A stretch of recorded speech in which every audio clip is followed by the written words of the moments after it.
rahmatan lil alamin bagi alam semesta. Bapak Ibu beserta Bintek akun Scopus yang kami hormati, bahwa akun Scopus ini dulu sudah ada Binteknya di dalam bulan puasa gitu, tapi Bintek langsung. Tapi untuk tahap ini kita melalui via Zoom. Jadi tidak mengurangi arti. Jadi kita tahap demi tahap kita namanya aplikasi tentu harus sering kita praktekkan. Baiklah, tidak meninggalkan mukadimah, mari kita minta sepatah kata sekaligus ke Zoom meeting ini kepada Ibu Dan ada yang mau kan? Gusti Jayanti Faklina, dipersilakan. Dia ada, tapi ada dia. Kalau ada sudah tampil dia. Bapak Asrul Maqdis, Assalamualaikum warahmatullahi wabarakatuh. Waalaikumsalam warahmatullahi wabarakatuh. Alhamdulillahirabbil alamin, alhamdulillahillazi arsala rasulahu bil huda wa dinil haq liyuzhirahu 'ala dini kulli walau karihal kafirun walau karihal munafikun amma ba'du. Yang kita hormati narasumber kita Bapak Johanjang yang sudah bergabung dengan kita di Zoom meeting pagi ini. Kemudian yang saya hormati Bapak Ibu para peserta bimbingan teknis akun Scopus tahap 2 ini, serta kepada seluruh hadirin yang berbahagia. Pertama-tama marilah kita panjatkan puji syukur kehadirat Allah Subhanahu wa taala, karena berkat rahmat dan karunia Beliau kita semua dapat berkumpul di Zoom ini dalam keadaan sehat dan penuh semangat untuk mengikuti bimbingan teknis akun Scopus tahap kedua ini. Saya mengucapkan terima kasih kepada seluruh peserta yang telah meluangkan waktu untuk berpartisipasi, kemudian untuk menunjukkan komitmen yang tinggi terhadap pengembangan keterampilan dalam bidang riset dan publikasi ilmiah. Jadi seperti yang kita ketahui bersama bahwa Scopus ini merupakan salah satu basis data bibliografi terbesar dan terkemuka di dunia yang mencakup jutaan artikel jurnal, proceeding conference, dan berbagai publikasi ilmiah lainnya. Nah, jadi penguasaan kita terhadap penggunaan akun Scopus ini secara efektif menjadi kunci dalam meningkatkan kualitas riset kita ini, serta mendapatkan wawasan yang lebih mendalam, serta memperluas jaringan akademik di tingkat global. Jadi dengan adanya bimbingan teknis tahap kedua ini, untuk Scopus tahap kedua ini kita rancang, UPT Perpustakaan bekerja sama dengan tim merancang untuk memberikan pengetahuan yang lebih mendalam dan keterampilan praktis dalam memanfaatkan fitur-fitur yang ada di Scopus ini. Nah, nanti kita akan fokus pada pembuatan dan pengelolaan profil, teknik pencarian literatur yang efisien, dan juga bagaimana cara memanfaatkan alat analitik ini untuk meningkatkan kualitas riset kita. Nanti kita juga bisa melakukan sesi interaktif ya dengan Bapak Johanjang, kalau nanti disediakan waktu kepada Bapak Ibu semuanya kalau ada yang ingin bertanya langsung dengan Bapak Johan. Nah, terakhir saya berharap BIMTEK penggunaan akun Scopus ini dapat berjalan dengan baik dan memberikan wawasan baru serta keterampilan yang lebih baik terhadap kita dalam mendukung kegiatan riset dan publikasi ilmiah. Demikian sambutan dari saya. Saya buka kegiatan ini dengan mengucapkan Bismillahirrahmanirrahim. Bismillahirrahmanirrahim. Selamat mengikuti kegiatan bimbingan teknis akun Scopus tahap kedua ini. Wabillahi taufik wal hidayah. Assalamualaikum warahmatullahi wabarakatuh. Waalaikumsalam warahmatullahi wabarakatuh. Terima kasih kepada Ibu Kepala yang telah memberikan kata sambutan terus membuka secara resmi Zoom meeting pada pagi hari ini. Marilah kita silakan kepada Bapak Johan presentasikan atau BIMTEK tentang kepada beliau dipersilakan. Ya, baik. Selamat pagi Bapak Ibu semuanya. Terima kasih Bu Resti, kemudian Pak Nasrul juga, dan Bapak Ibu semua yang sudah bergabung ya di kesempatan kita di pagi hari ini. Saya izin sebentar karena masih di jalan, jadi saya masih close video, tapi sebentar lagi akan sampai kantor Bapak Ibu. Nah, nanti di situ saya buka kembali ya. Mohon maaf sekali. untuk videonya. Nah, tetapi semoga tetap kita bisa menjalankan webinar ini dengan sebaik mungkin. Nama saya Johan Jang, saya adalah Customer Consultant untuk Elsevier di wilayah Asia Tenggara. Nah, dan mungkin sebagian dari Bapak Ibu kita pernah bertemu, betul ya, seperti yang Pak Nasrul sampaikan, kita pernah mengadakan satu BIMTEK juga untuk penggunaan Scopus secara langsung, ya, waktu itu di UIN Imam Bonjol juga, ya, dan kemudian mungkin sebagian Bapak Ibu sudah pernah ikut. Nah, atau mungkin jika belum, ini pertama kali kita bertemu, meskipun baru secara virtual, ya. Nah, di mana di kesempatan kali ini tugas saya adalah memberikan informasi begitu ya terkait dengan bagaimana Bapak Ibu bisa memanfaatkan Scopus yang memang sudah dilanggan oleh perpustakaan sehingga nanti Bapak Ibu dosen ya karyawan juga dan sebenarnya rekan-rekan mahasiswa itu juga bisa menggunakan Scopus ini ya untuk tentunya membantu kegiatan penelitian. Nah, jadi sebelum saya nanti share screen tentang Scopus itu apa, bagaimana cara pakainya ya, Ibu punya akses ke sebuah database ya, bisa melihat artikel-artikel. Nah, nantinya tapi secara sebuah gudang data ya. Jadi kalau ditanya Scopus itu sebenarnya apa? Scopus itu adalah gudang data, Bapak Ibu.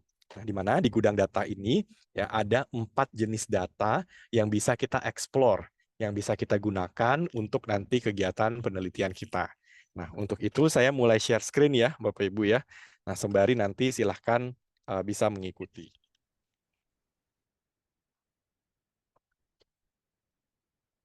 Ya, oke. Semoga sudah terlihat ya Bapak Ibu ya. Nah, ini adalah tampilannya. Jadi di Scopus ini ya seperti tadi saya ungkapkan bahwa Scopus itu memiliki adalah gudang data di mana terdiri dari empat jenis data. Yang pertama itu adalah data dokumen yang bisa Bapak Ibu lihat di sini. Nah, dokumen ini adalah semua artikel-artikel terindeks Scopus itu bisa kita temukan. Yang kedua, ini adalah data outer. Jadi kalau saya pindahkan ke sini, ya, ini artinya kita bisa mencari data-data mengenai profil dari peneliti, ya, di mana yang penting adalah mereka sudah punya Scopus ID, ya, itu bisa nanti kita explore. Kemudian data yang ketiga itu adalah data organisasi. Ya, nah di sini kita bisa mencari institusi yang memang institusi itu pun sudah memiliki Scopus profile, ya termasuk UIN Imam Bonjol atau mau cari yang lain-lain juga bisa, begitu ya. Nah di Indonesia dan di luar Indonesia, ya. Nah lalu data yang terakhir itu adanya di sebelah kanan atas, yaitu sources. Sources ini bahasa lainnya adalah media atau outlet publikasi, ya. Nah artinya Bapak Ibu nanti di sini secara mudahnya bisa mencari jurnal ya. Jadi mencari jurnal-jurnal untuk kebutuhan Bapak Ibu nanti publikasi artikel penelitian. Nah, nanti sebenarnya ada lagi yang baru namanya Scopus AI. Nah, Scopus AI ini sebenarnya langgarannya terpisah begitu ya. Nah, ini nanti saya jelaskan lebih lanjut begitu. Nah, intinya dari 4 basis data ini, dari dokumen, author, institusi, dan juga dari sources, nah itu bisa Bapak Ibu dapatkan. Nah, untuk bisa mengeksplorasi Scopus ini sendiri, nah Bapak Ibu pastikan bisa membukanya di scopus.com ya. Kemudian kalau sudah punya akun, itu tinggal sign in saja. Jika belum punya, nah mohon Bapak Ibu registrasi juga ya. Jadi di sebelah kanan atas itu ada tombol untuk registrasi atau untuk sign in jika memang belum. Ya, tapi kalau mungkin Bapak Ibu sudah pernah ikut BIMTEK sebelumnya, sudah tahu ya itu bahwa atau sudah sign in mungkin di dalam sistemnya saat ini. Ya, nah kita akan masuk sekarang ke setiap basis data ini. Ya, bagaimana Bapak Ibu bisa memanfaatkannya untuk kebutuhan untuk kebutuhan penelitian. Nah, untuk sebelum ke sana Bapak Ibu, saya mohon izin 2 menit saja. Saya sudah sampai kantor. Jadi saya masuk dulu, saya duduk, kemudian saya lanjut lagi ya. Mohon maaf nih Bapak Ibu ya, iklan sebentar ya, 2 menit. Ya, oke, sebentar ya Bapak Ibu. Terima kasih. Iya, silakan Pak. Mungkin untuk Bapak Ibu semuanya bisa juga langsung di komputernya dibuka semuanya Scopusnya. Dan bagi yang belum memiliki akun boleh dibuatkan akunnya. Akun Scopus ini kalau bukan kalau bisa ya, seharusnya adalah menggunakan email @winib.ac.id. Kalau tidak menggunakan email itu kita tidak bisa memanfaatkan fitur-fiturnya. Terima kasih.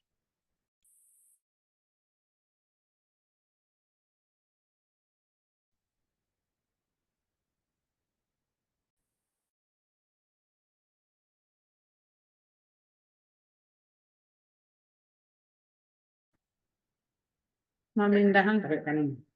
Negatif aja.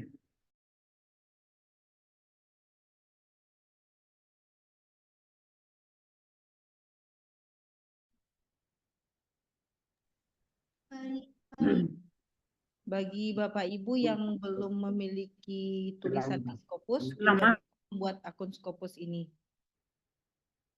Jadi tidak harus menunggu ada tulisan di Scopus dulu baru kita bisa membuat akunnya. Tapi kita sudah bisa membuat akunnya dengan memanfaatkan email institusi kita.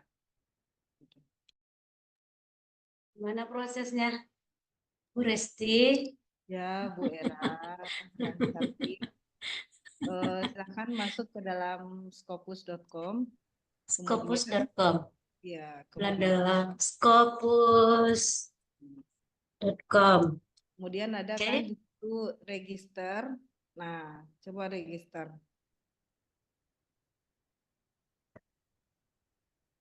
Nah, register di pinggirnya, di pinggir kanan atas. Pinggir kanan atas. Kan ada login. Kalau belum bisa login berarti kan belum memiliki akun berarti. Nah, jadi Bu harus Resti, Enggak ada ini. itu ada PDF-nya apa kirim, Bu? Tuh, Hah? ya. Untuk ininya Di kolom untuk chat. Maliki Latifah Di juga kolom chat. kolom chat. Di kolom chat. Ya. Oke, jadi Langkah-langkahnya ada di situ untuk ada langkah-langkahnya sini. Oke, makasih. ya.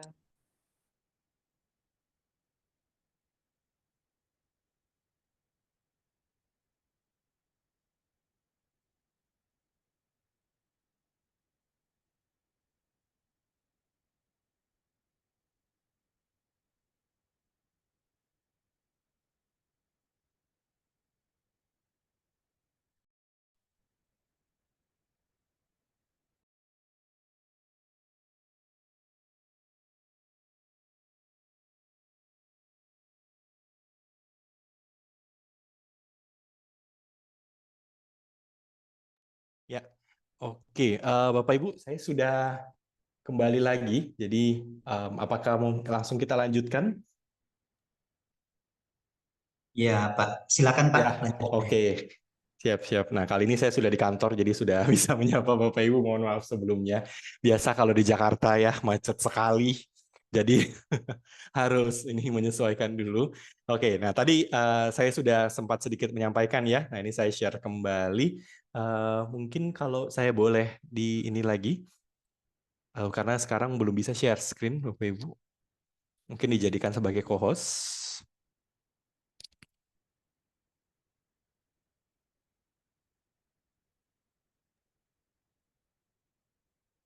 Atau mohon maaf di sini saya belum bisa share screen karena ada yang lagi sedang share screen Bapak Ibu.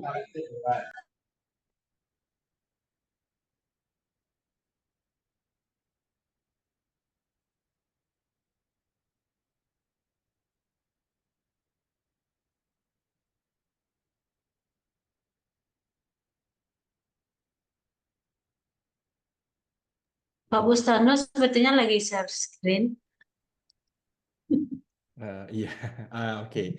Ya, sudah. Oke, Ya, sudah. siap-siap. Ya, oke. Nah, kita kembali ya. Jadi Bapak Ibu, Nah, ini jadi sepertinya Bapak Ibu sudah bisa ya untuk register atau sign in. Tadi seperti diinfokan ya bahwa di dalam Scopus kita memiliki 4 basis data tadi. Ya, nah kita akan mulai dari basis data yang pertama, yaitu data mengenai dokumen. Ya, nah dokumen ini adalah data-data yang merupakan kumpulan dari artikel-artikel terindeks Scopus. Nah, nanti waktu mencarinya, Bapak Ibu bisa langsung menggunakan kata kunci, tinggal diketik saja di sini. Ya, kata kuncinya terserah Bapak Ibu, ya, mau pakai kata kunci apa, nanti bisa klik search. Ya, sebagai contoh ya, misalnya saya cari tentang climate change begitu, ya, tentang perubahan iklim. Nah, nanti kalau sudah, saya tinggal klik search. Nah, kita tunggu sebentar. Nah, ini hasilnya akan langsung muncul seperti ini. Ya. Oke. Nah, jadi dengan hasil ini kita bisa lihat di sini. Bentar ya. Ini tergantung jaringan juga. Oke, sudah muncul ya. Nah, di sini ada lebih dari 600.000 hasil pencarian. Ini kalau kita tadi menggunakan kata kunci climate change. Nah, di bawahnya kita bisa melihat hasil pencariannya. Oke, nah untuk hasil pencarian ini, Bapak Ibu akan sangat baik jika kita melakukan filter terlebih dahulu, ya, yang ada di sebelah kiri. Ya, ini untuk membuat hasil pencarian menjadi lebih tajam begitu ya, lebih sesuai dengan keinginan kita. Nah, karena kalau kita lihat di sini 600.000 kan terlalu banyak begitu ya. Nah, di sini filternya ada macam-macam, ya, ada banyak sekali. Pertama ada open access. Ini kalau Bapak Ibu ingin langsung mengunduh dari Scopus ya artikel-artikelnya, itu bisa dipilih yang open access. Oke. Kemudian ada yang year. Ya, year itu ya tahunnya begitu ya. Nanti Bapak Ibu bisa Ini bisa dipilih-pilih, digeser-geser saja dari tahun berapa sampai berapa ya, atau Bapak Ibu juga bisa memilih misalnya menggunakan year yang individual. Ya, jadi tahun tertentu saja, itu juga bisa. Lalu di bawah ini ada outer name, ya, ini nama-nama para penulis yang memang rajin begitu ya dengan kata kunci yang tadi kita gunakan.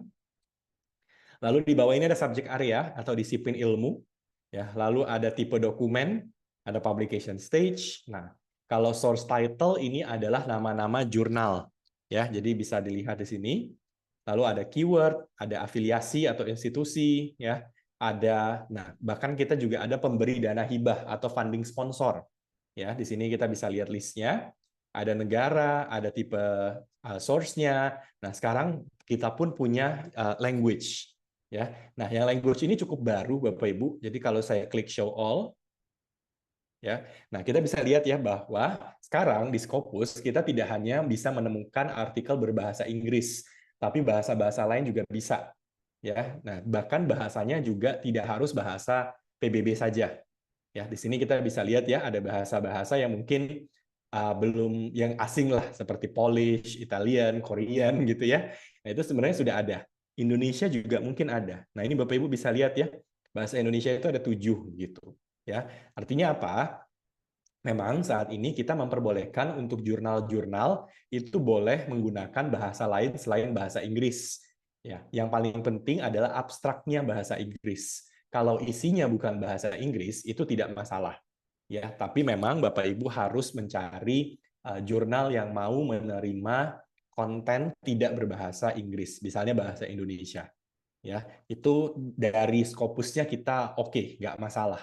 Ya, abstraknya saja yang bahasa Inggris. Ya, itu kenapa di sini kita lihat Indonesia itu ada 7 artikel. Ya, memang masih sedikit ya, tapi masih dominannya tetap bahasa Inggris. Ya. Oke, nanti Bapak Ibu tinggal filter saja, tinggal diklik-klik saja apa yang dibutuhkan ya supaya hasil pencariannya berubah. Nah, di hasil pencarian ini Bapak Ibu bisa klik artikelnya ya, misalnya ini ya, kita pilih ini. Nah, nanti akan dibawa ke halaman untuk bisa melihat detail dari artikel ini. Ya, ini kita bisa lihat ya, ini nama jurnalnya, kapan terbitnya, kemudian ini judul artikelnya, ini ada nama-nama dari pengarangnya atau penulisnya. Nah, di bawah ini ada afiliasi, lalu ada abstrak, keyword, dan lain-lain. Ya, nah sekiranya Bapak Ibu oke dengan artikel ini mau digunakan sebagai referensi, itu bisa langsung klik download. Ya, nah kalau artikel yang open access, Bapak Ibu bisa langsung download atau mengunduh dari Scopus. ya. Tapi kalau artikelnya bukan open access, ya, maka Bapak Ibu kalau klik download itu akan dibawa ke website penerbit. Ya, nanti downloadnya di website penerbit. Ya, jadi sekali lagi, kalau ini artikelnya open access, kalau kita klik download, ya itu bisa kita langsung dapat full text PDF-nya. Tapi kalau ini bukan open access, maka kalau kita klik download, kita akan diarahkan ke website penerbitnya. Nah, downloadnya nanti di sana. Ya, bisa atau tidak, biasanya tergantung langganan. Kalau dari kampus ada melanggan ke penerbit tersebut, ya berarti tetap bisa untuk di download atau diunduh. Ya, jadi misalnya ini ya, kalau saya klik, nah ini ada tulisannya di sini ya, some documents may not this document could not be downloaded. Nah, kenapa? Karena ini adalah bukan open access, ya. Nah, tetapi di sini kalau kita mau download, kita bisa langsung ke sini cek publisher site. Jadi kita akan dibawa ke halaman website penerbitnya. Nah, nanti Bapak Ibu bisa downloadnya di sana. Ya, karena itu tadi ya, ini bukan open access. Oke. Semoga cukup jelas ya.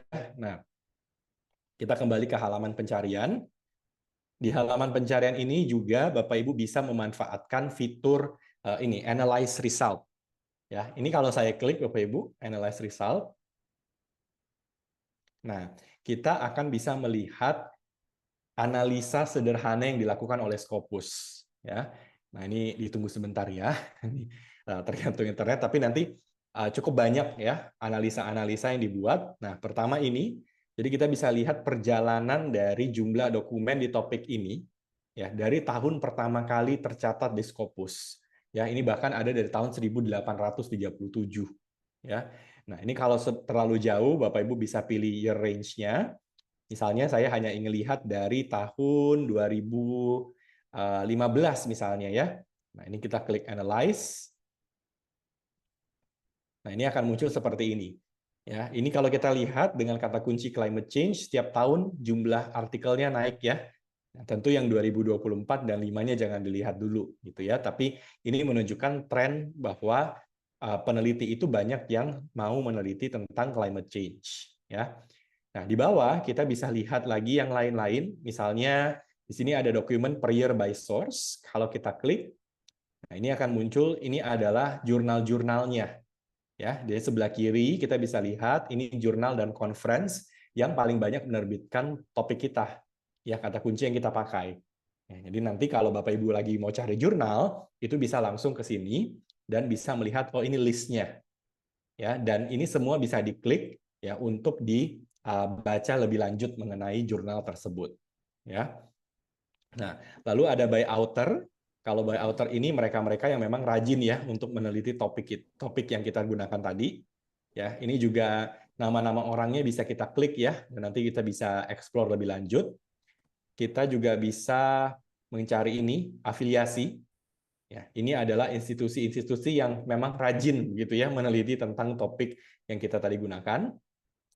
Lalu ada country, ya, ada negara, ada type. Kalau type ini kita bisa lihat yang artikel berapa banyak, conference paper, ada book chapter juga gitu ya. Nah, ini kelihatan semua. Lalu ada by subject area. Ini berdasarkan disiplin ilmunya ya. Paling banyak itu adalah ya climate change pasti di bidang lingkungan hidup atau environmental science ya. Nah, dan terakhir ini ada pemberi dana hibah. Jadi Bapak Ibu juga bisa lihat kalau saya ingin misalnya mencari dana hibah dari luar kampus begitu ya. Nah, itu juga bisa mencari di sini. Ya, itu ada di funding sponsor. Nah, jadi ini sederhana memang Bapak Ibu ya, cukup mudah untuk digunakan. Nanti tergantung kebutuhannya. Bapak Ibu ingin cari misalnya saya ingin mencari kolaborator. Bapak Ibu bisa misalkan memilih ini dokumen by author. Jadi nanti akan muncul ya, atau reviewer juga bisa ya. Oke, nah jadi seperti itu ya untuk basis data yang pertama. Sebenarnya ya sederhana begitu ya. Yang penting kita bermain dengan kata kunci. Lalu dari hasil pencarian ini kita filter-filter, kita dapat hasilnya. Bapak Ibu tinggal download saja atau bisa juga dianalisa supaya dapat informasi yang lebih lengkap lagi. Ya. Oke. Kita kembali ke halaman utama. Oke, ditunggu sebentar ya, Ibu. Nah, sekarang kita masuk ke basis data yang kedua. Ya, di basis data yang kedua ini adalah data outer. Ya, di data outer kita bisa mencari profil kita sendiri kalau memang sudah punya Scopus ID, ya, atau bisa juga mencari profil orang lain, gitu ya. Nah, yang pasti Bapak Ibu di sini perlu menggunakan last name dan first name, ya. Misalnya begini. Saya ingin mencari beliau, ini kebetulan saya kenal gitu ya. Nah, beliau namanya Raymond Tan, ini dari Filipina. Nah, ini kalau saya klik search, ya, nah nanti hasilnya muncul seperti ini. Oke, nah kalau kita lihat Bapak Ibu, di sini ada 25, ya. Kenapa 25? Karena kebetulan ada 25 orang yang namanya sama, gitu ya. Nah, yang penting kita lihat dari hasil pencariannya, kita harus sesuaikan dengan afiliasi. Ya. Nah, afiliasi yang saya cari itu yang ini, De La Salle University di Manila. Ya. Jadi, beliau ini yang saya cari. Nah, ini tinggal saya klik. Ya, ditunggu sebentar.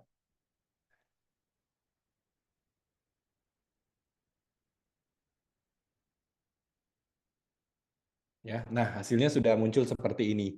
Ya, jadi dengan tadi saya tinggal klik, nah hasilnya begini. Kita bisa lihat ya, Raymond Tan ini dari De La Salle University di Manila. Ini Scopus ID-nya. Ya, ini ada ORCID ID-nya. Ya, di sini ada jumlah sitasi, jumlah dokumen, H-index, ya, dan ada perkembangan tiap tahunnya dari segi jumlah dokumen dan dari segi jumlah sitasi. Yang kita sediakan juga ada topik. Jadi Bapak Ibu bisa lihat ya, ini adalah topik-topiknya beliau. Ya, di water conservation, sustainable development gitu ya. Nah, kemudian list dari dokumennya bisa dilihat di sini. Ya, beliau sudah publikasi 574 dokumen. Ya, nah di sini bisa kita urutkan dari yang terbaru atau yang paling banyak disitasi. Ya, nah itu bisa semua. Di sini juga ada outer metrics. Kita bisa lihat misalnya beliau itu punya 68,1% international collaboration, banyak ya. Lalu ini dokumen Q1-nya. Ya, jadi yang di Q1 itu ada 185 dokumen. Ya. Nah, ini bisa dieksplor. Kemudian di sini kalau Bapak Ibu ingin melihat sitasi yang didapatkan, itu ada 4.600. Nah, ini list dari dokumen lain yang mensitasi beliau. Ada preprints, ada co-authors, ya, ada topik. Dan nanti yang baru kita juga akan keluarkan yang namanya grant. Ya, atau dengan kata lain berapa funding yang pernah didapatkan oleh beliau. Ya, ini memang belum rilis resmi ya. Ini masih versi beta. Nah, tapi nanti kalau sudah, ini kita bisa lihat ya berapa jumlah funding yang pernah beliau dapatkan untuk proyek penelitiannya.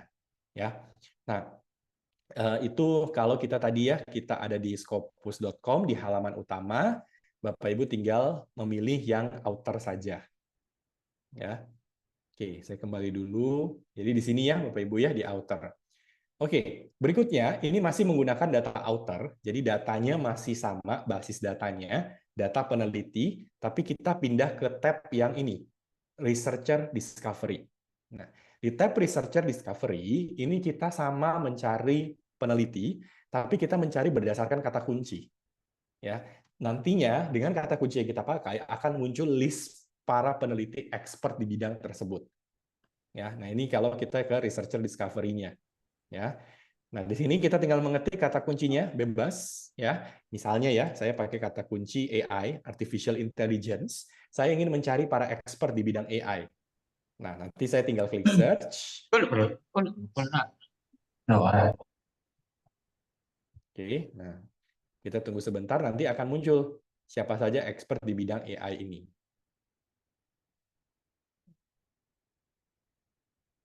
Oke, sebentar ya.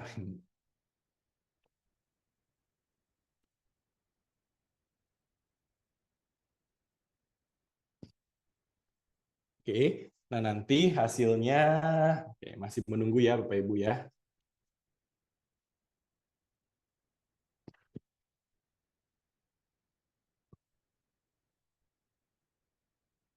Nah, seperti ini ya. Jadi kalau Bapak Ibu lihat di sini, ini adalah para expert sesuai dengan kata kunci yang kita gunakan.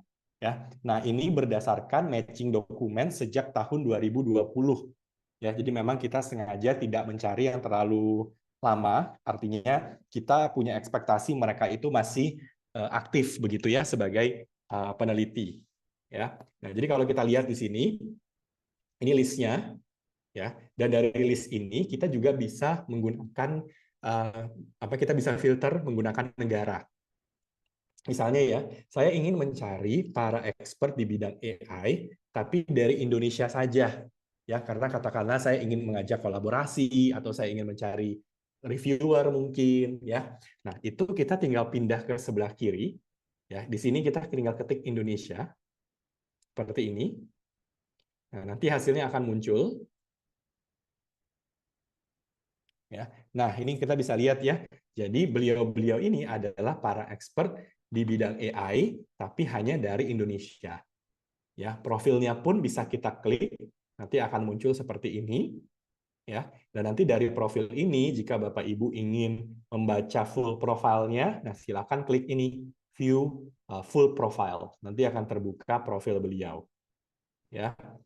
Nah, jadi bisa ya Bapak Ibu tinggal di filter saja tadi berdasarkan country misalnya, ya. Oke.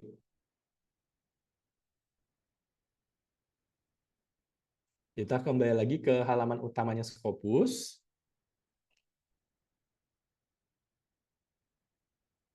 Ya, nah tadi kita di sini ya Bapak Ibu ya di bagian researcher discovery. Sekarang kita mau melihat data yang berikutnya, yaitu data organisasi, ya organisasi atau institusi.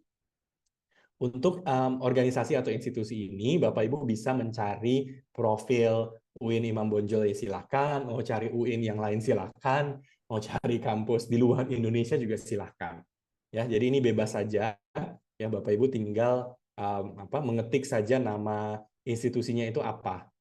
Ya, nah ini sebagai contoh saja ya Bapak Ibu ya, kita coba cari kampus apa ya, misalnya Cambridge University gitu ya.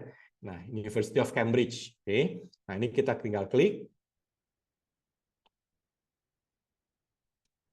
Bentar ya. Nah. Ini buat Bapak Ibu juga boleh ya, mau cari UIN Imam Bonjol silahkan, mau cari yang lain juga silahkan. Ya, kampus-kampus tetangga di Padang juga silahkan, Bapak Ibu ya, bebas. Nah, kemudian nanti akan muncul detail dari institusinya. Oke, seperti ini ya. Jadi ini University of Cambridge dari UK. Kemudian bisa kita lihat di sini ada jumlah dokumen dan jumlah author-nya. Ya, kalau kita scroll sedikit ke bawah, di sini adalah jumlah dokumennya. Ya, dan kita sesuaikan dengan disiplin ilmu. Ya, jadi yang paling banyak itu adalah physics, medicine, biochem, dan seterusnya. Ya. Nah, kemudian kalau kita pindah ke source, kita bisa melihat ini adalah jurnal-jurnal yang paling banyak ya, di mana paling banyak publikasinya begitu. Ya, nah ini nama-nama jurnal dan conference-nya ya dari universitas ini. Kemudian di sini ada structure. Structure ini kalau mereka membuat ada college-nya atau faculty-nya, nah itu bisa di breakdown seperti ini juga. Ya, nah ini college-college-nya mereka atau faculty-nya mereka. Ya, ini ada list-nya banyak sekali ya, gitu ya. Nah, lalu di sini ada kolaborator. Jadi kita juga bisa melihat ya universitas kita itu paling banyak berkolaborasi dengan siapa. Ya, nah ini ada list-nya. Nah, lalu yang terakhir ini juga baru adalah SDG ya atau Sustainable Development Goals. Nah, ini artinya kita mencoba untuk mapping ya jumlah dokumen dengan kontribusi terhadap SDG ya atau Sustainable Development Goals. Nah, mapping ini ya sudah disesuaikan dengan THE atau Times Higher Education Impact Ranking. Ya, di mana untuk THE Impact Ranking mereka melihat berdasarkan SDG mapping. Nah, data-data ini adalah data yang kemudian mereka pakai untuk perhitungan SDG Impact Ranking-nya mereka. Ya. Nah, itu kenapa kita juga sediakan yang SDG yang baru ini. Seperti itu, ya. Nah, jadi cukup mudah ya Bapak Ibu ya. Untuk kita tadi, kita bisa explore, bukan hanya kampus sendiri, ya, universitas yang lain juga silahkan. Oke, nah basis data yang terakhir, ya, jadi tadi kita cover dokumen, author, organisasi. Nah, basis data yang terakhir adalah ketika Bapak Ibu perlu mencari jurnal. Nah, untuk mencari jurnal-jurnal, ya conference juga bisa, itu klik yang ini, sources. Ya, jadi ini memang tempatnya terpisah begitu ya. Nah, ini kalau kita klik, kita akan dibawa ke halaman list dari jurnal-jurnal. Oke, seperti ini ya tampilannya. Nah, di list ini kita bisa nanti filter berdasarkan subject area, title, publisher, atau bahkan nomor ISSN. Jadi nanti bisa disesuaikan nih Bapak Ibu. Ya, misalnya kalau saya ingin mencari berdasarkan subject area, nah di sini saya tinggal mengetik dulu subject areanya apa. Ya, misal ya Bapak Ibu ingin publikasi penelitian di bidang apa ya Bapak Ibu? History misalnya, ya, sejarah gitu ya. Nah, kita bisa pilih yang ini, history. Ya, kita klik apply. Nanti akan muncul ini list dari jurnal-jurnal yang di bidang sejarah. Di sini ada 1987 list jurnalnya ya. Nah, dari list ini nanti Bapak Ibu juga bisa filter dulu di sebelah kiri. Nah, filter yang kita sediakan yang paling penting itu adalah yang ini, kuartil. Ya. Jadi ini akan menunjukkan ke kita Q1 sampai dengan Q4. Kalau kita pilih first quartile, ini Q1, ini Q2, Q3, Q4. Ya, kita juga sediakan ini, show only titles in top 10%. Ini artinya Q1 peringkat 10% paling atas. Ya, Q1 yang paling bagus begitu. Ya, nah, itu juga bisa dipilih. Lalu kita juga sediakan ya pemilihan publikasinya ini, apakah Bapak Ibu ingin carinya jurnal, buku, conference proceedings begitu ya. Nah, ini juga bisa dipilih. Ya, misal saya ingin mencari jurnal Q1. Nah, maka ini saya klik first quartile, ini Q1, lalu saya klik jurnal, ya, klik apply. Oke. Nanti kalau sudah Bapak Ibu bisa lihat ya, ada 446 ya. Ini adalah jurnal-jurnal di bidang sejarah dan Q1. Nah, ini listnya di sini. Ya. Nah, kita bisa klik misalnya ini ya. Kita klik yang nomor 2 ini. Nah, ini kita langsung dibawa ke halaman data dari jurnalnya. Ya, jadi ini nama jurnalnya Social Forces. Ya, coverage year-nya ini masih aktif, ya, aktif di Scopus dari tahun 1925 sampai sekarang. Kemudian ada nama publisher, ada nomor ISSN, begitu ya. Dan Bapak Ibu juga bisa lihat ini jumlah citasi dan jumlah dokumen. Ya, ini kelihatan semua. Di bawah pun di sini ada breakdown dari disiplin ilmunya. Ya, jadi untuk jurnal ini adalah jurnal di bidang sejarah peringkat 2, begitu ya. Kemudian antropologi peringkat 7 dan social and political science atau FISIP begitu ya di peringkat 71. Ya, ini semuanya persentalnya di atas 75%, artinya ini semua Q1. Ya, jadi cara bacanya begitu ya Bapak Ibu ya. Kalau di antara 76 sampai 99 itu jurnalnya Q1. Ya, kalau di 51 sampai 75 itu di Q2 ya dan seterusnya. Itu kalau nanti Bapak Ibu lihat di sini ya. Jadi kalau ini misalnya ya 45 berarti ini adalah Q3 gitu ya. Nah, jadi melihatnya seperti itu. Oke, jadi semoga jelas ya. Jadi kita tinggal mencari saja. Tadi kita filter. Nah, nanti kalau Bapak Ibu ingin publikasi di jurnalnya, itu tetap harus di website dari jurnal tersebut. Ya. Nah, oke, jadi kita kembali ke halaman utama. Nah, oke, jadi tadi ya ada 4 basis data, ada data dokumen, author, ya, data organisasi atau institusi, dan tadi data yang terakhir adalah data media publikasi, ya, yaitu jurnal. Ini memang Scopus ini bisa Bapak Ibu manfaatkan mulai dari proses awal mencari artikel-artikel untuk referensi ya sampai dengan proses akhir yaitu mencari jurnal-jurnal untuk publikasi. Oke. Nah, semoga cukup jelas ya. Nah, terakhir mungkin Bapak Ibu ya saya ingin menginformasikan juga bahwa di Scopus ya, ini meskipun di Bapak Ibu mungkin belum ada. Nah, itu juga ada yang namanya Scopus AI. Ya, Scopus AI ini add-on, artinya memang ini di luar dari langganan begitu ya. Nah, ini perlu ada langganan tambahan. Nah, di Scopus AI ini satu fitur baru Ya, jadi ini fitur baru yang kita rilis baru beberapa bulan yang lalu. Nah, di mana Scopus AI ini cara kerjanya seperti ChatGPT. Ya, kita tinggal tanya saja pertanyaan apapun yang ingin kita tanyakan, nanti akan muncul jawabannya, dan jawabannya itu menggunakan referensi terindeks Scopus. Ya, referensinya bisa langsung kita cari di Scopus sendiri gitu. Ya, nah jadi contohnya Bapak Ibu ya, kita misalnya di sini kita tinggal tanya apa gitu ya. Nah, contoh, what are factors causing climate change? Ya, jadi kita mau tanya faktor-faktor yang membuat climate change itu terjadi. Ya, nah ini tinggal kita klik search. Oke, nanti Scopus AI akan langsung memberikan jawabannya apa. Nah, ini faktor-faktor penyebabnya langsung muncul seperti ini. Ya, dan ini semuanya kalau kita klik ada referensinya. Ya, misalnya ini ya, kalau kita lihat, kita klik nomor 1, nah ini akan muncul. Ya, ini referensi yang digunakan untuk memberikan jawaban nomor 1 yang tadi, gitu ya. Nah, listnya ada di sebelah kanan. Selain itu juga kita diberikan foundational documents. Ini adalah dokumen-dokumen terkait dengan pertanyaan kita yang paling banyak disitasi. Ini juga akan muncul di sebelah kanan. Ya. Lalu ada expanded summary. Expanded summary ini adalah jawaban juga yang lebih panjang begitu ya, yang lebih lengkap. Jadi di sini ada environmental factor-nya apa, impact-nya apa begitu ya, dan sama ini menggunakan referensi-referensi terindeks Scopus sampai ini ada 12 referensi yang dipakai. Ya. Nah, lalu ada konsep map. Konsep map ini seperti mind map begitu. Jadi Bapak Ibu juga bisa lihat ya, pertanyaan kita itu ada dengan jawabannya, itu kalau dibentuk jadi mind map jawabannya jadi seperti ini. Jadi lebih mudah begitu untuk dipahami konsepnya. Ya.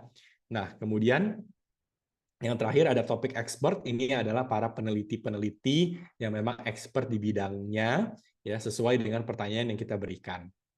Ya, nah ini profilnya bisa kita klik. Ya, kemudian kita bisa membaca lebih lanjut ya terkait dengan beliau ini siapa. Ya. Dan terakhir ini ada pertanyaan-pertanyaan lain yang lebih dalam begitu ya dari pertanyaan yang kita berikan. Contohnya what are impacts deforestation on climate change begitu ya, dan lain-lain. Nah, jadi memang ini baru kita rilis di bulan Februari lalu. Ya, sifatnya add-on, jadi tambahan di atas on top dari subscription Bapak Ibu. Ya, nah tapi so far ya apa yang Bapak Ibu dapatkan ya dari Scopus ini adalah tadi ya basis data untuk bisa mencari artikel-artikel, bisa mencari author, institusi, dan juga bisa mencari jurnal-jurnal begitu ya yang bisa membantu semua proses penelitian Bapak Ibu. Ya. Nah, ini sekali lagi bisa digunakan bukan hanya Bapak Ibu dosen, tapi rekan-rekan mahasiswa juga bisa. Jadi silahkan, ya Bapak Ibu di sini mungkin sebagai pembimbing skripsi begitu ya. Nah, itu bisa memberikan informasi juga kepada rekan-rekan mahasiswa supaya mereka bisa memanfaatkan Scopus untuk referensi penelitian mereka nantinya. Ya, bahkan kalau Bapak Ibu ingin publikasi, itu bisa menginfokan ke mahasiswa, bisa juga cari di Scopus ya. Untuk publikasi di jurnal-jurnal terindeks Scopus. Dari Q1 sampai Q4 ada listnya semua. Ya. Yang discontinue juga ada. Jadi kalau jurnalnya discontinue, itu juga akan ada informasinya. Ya. Oke, semoga cukup jelas Bapak Ibu ya mengenai Scopus ini. Silahkan dimanfaatkan sebaik-baiknya, silahkan diinfokan juga ke rekan-rekan yang semua. Nah, semoga cukup jelas, tapi jika ada yang masih kurang, silakan jika Bapak Ibu punya pertanyaan atau informasi-informasi tambahan yang memang diperlukan. Ya, seperti itu. Mungkin saya kembalikan ke Pak Nasrul jika untuk ya memoderasi kita kalau ada pertanyaan dari Bapak Ibu. Terima kasih. Ya, itu tadi penjelasan dari Bapak Johan Acang yang telah mempresentasikan tentang akun Scopus. Tentunya peserta semuanya ada apa yang bertanya-tanya atau mana. Jadi kami silakan kepada Bapak Ibu yang ingin bertanya, silakan langsung aja Bapak Ibu, Baik, silakan. Pak Nas. Izin Pak Nas. Izin Pak Nas. Iya, silakan Ibu Era dulu. Pak Iwan, Baik. silakan lanjut. Silakan. Terima kasih Pak Nasrul, Pak narasumber, Pak Eh, dalam hal ini saya hanya ingin konfirmasi. Ada jurnal yang dia sudah terindeks Scopus, tapi belum masuk ke dalam kriteria Q1, Q2, Q3, Q4. Tapi dia sudah terindeks Scopus. Nah, itu bagaimana cara mengakses, apa istilahnya, mencek bahwa eh, penulis telah memiliki akun di Scopus. Apakah status jurnal seperti itu sudah otomatis penulis di jurnal tersebut memiliki akun Scopus atau bagaimana? Terima kasih, Pak. Terima kasih, Pak Nas. Ya, oke. Saya jawab dulu mungkin ya Bapak Ibu ya satu-satu supaya nggak lupa nanti. Ya terima kasih Bu Era ya. Jadi betul bukan kadang-kadang sih semua jurnal yang baru saja terindeks Scopus Bapak Ibu misalnya bulan ini begitu ya ada jurnal apa baru terindeks Scopus mereka tidak akan langsung dapat Q-nya ya. Nah kenapa? Karena Q itu baru akan didapatkan ketika mereka sudah publikasi volume terbarunya. Ya, misalnya jurnalnya terindeks Scopus bulan ini, tapi baru akan publikasi sebenarnya di bulan November misalnya. Nah, berarti jurnal itu baru akan muncul Q-nya menunggu volume terbaru tersebut. Nah, kita kalau sebagai penulis ya, misalnya kita publikasi di jurnal ini gitu. Terus kalau kita ditanya, ini Q-nya Q berapa? Belum ada, Bapak Ibu. Itu. Ya, Tetapi jadi itu dia kita sudah tapi dia sudah terindeks Scopus gitu ya. Ya, betul. Dia sudah terindeks Scopus, betul. Cuma Q-nya yang kita memang nggak tahu. Ya, sampai muncul volume terbarunya. Begitu. Oke, Nah, oke. kalau ditanya Jadi, apakah setelahnya muncul profilnya, muncul. Ya, tetap ada gitu. Tapi Q-nya aja yang kita belum tahu. Ya. iya, kemudian tanya lanjutnya, Ya. autornya itu langsung dapat its Scopus atau gimana dengan status jurnal yang terindeks Scopus itu tanpa key tadi? Oh, tidak langsung karena kita harus menunggu sampai volume terbarunya terbit, Bu. Gitu. Oh gitu. Jadi misalnya kalau terbitnya November, ya berarti profil kita itu baru muncul di November, gitu. Oke, oke. Terima kasih, Pak. Ya, ya sama-sama. Ya, Bapak Irwan, silakan. Silakan Pak, tanya Pak. Baik, terima kasih Pak Johan Jang. Saya itu punya Scopus dengan memakai email pribadi ya. Kemudian ada lagi yang memakai email lembaga. Apakah saya harus tutup yang lewat email pribadi itu atau dibiarkan saja? Itu yang pertama. Yang kedua,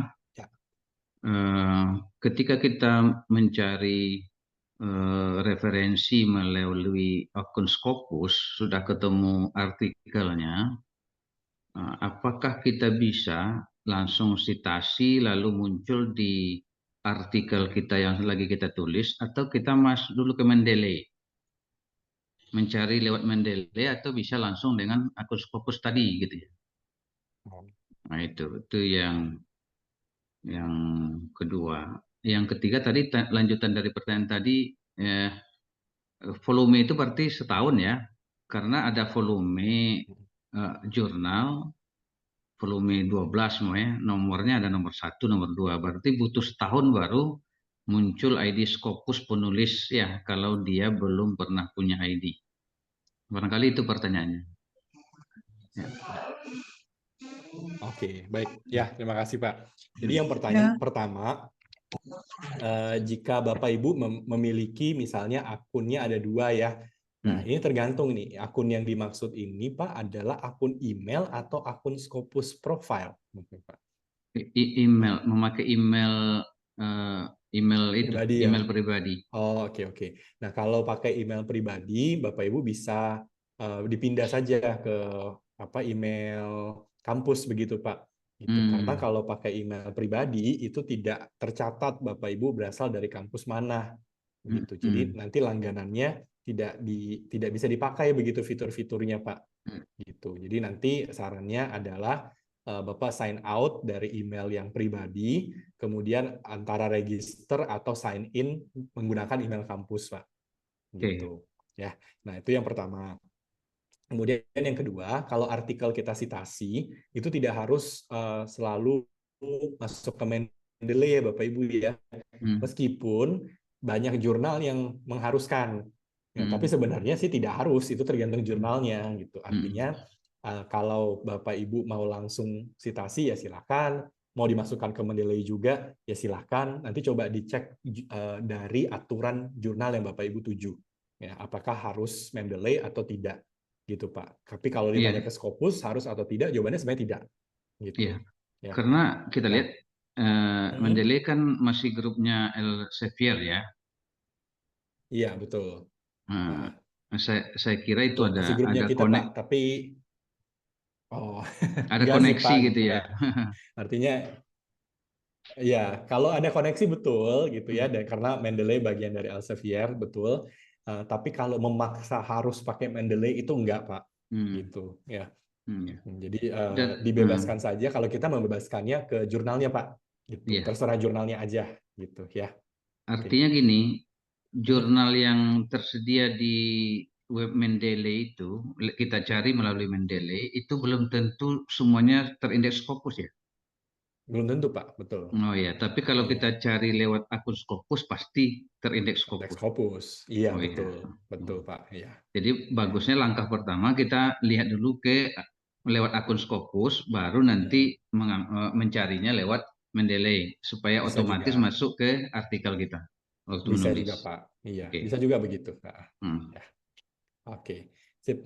Pertanyaan berikutnya Pak, nah kalau volumenya ada isunya, apakah kemudian muncul profilnya setahun kemudian?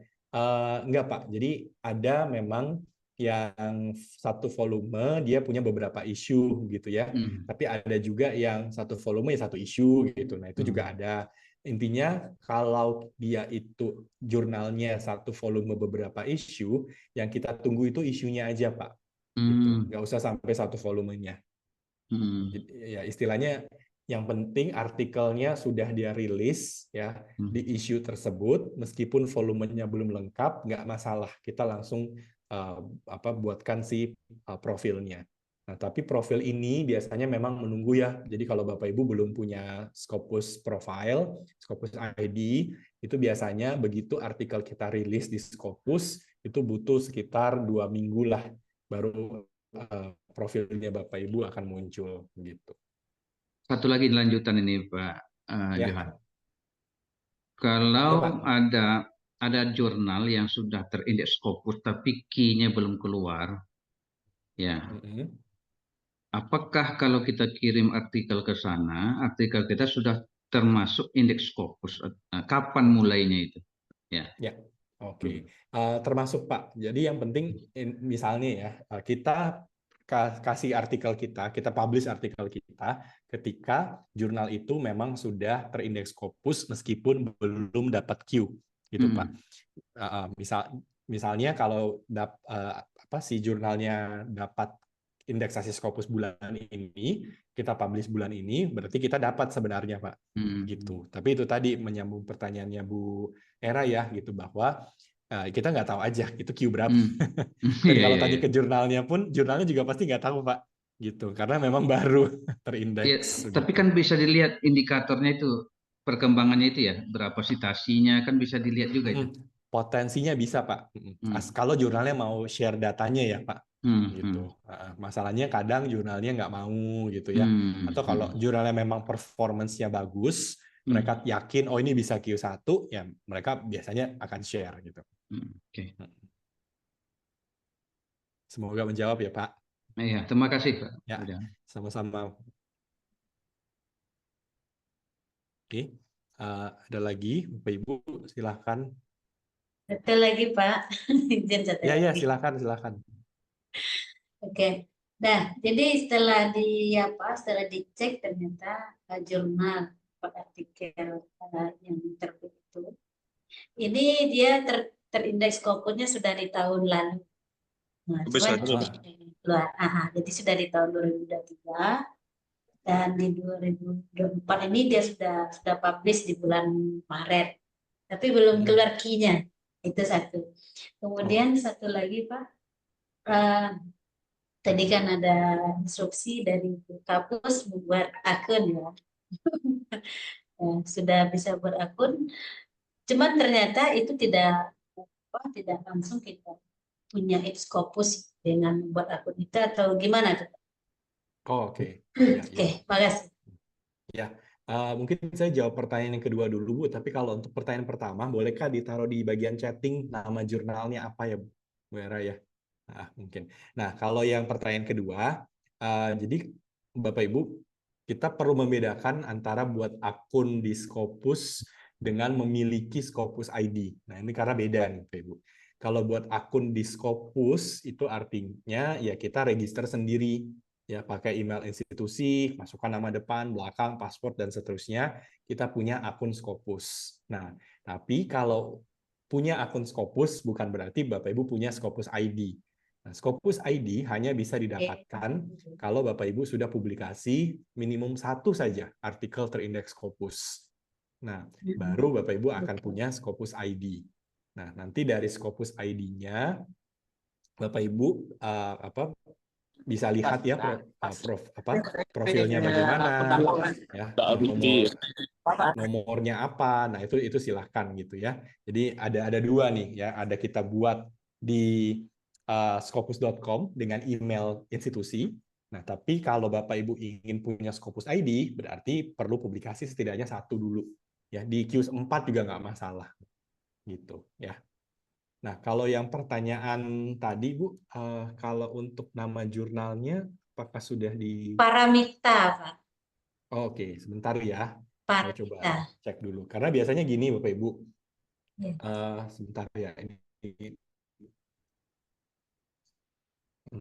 internetnya agak lambat. Sebentar ya, saya ini dulu. Kita dicoba. Paramita ya. Karena biasanya begini, kalau dia belum muncul, Nah.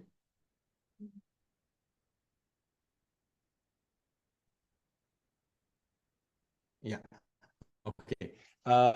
Jadi ini udah berarti bulan Maret ya, Bu ya?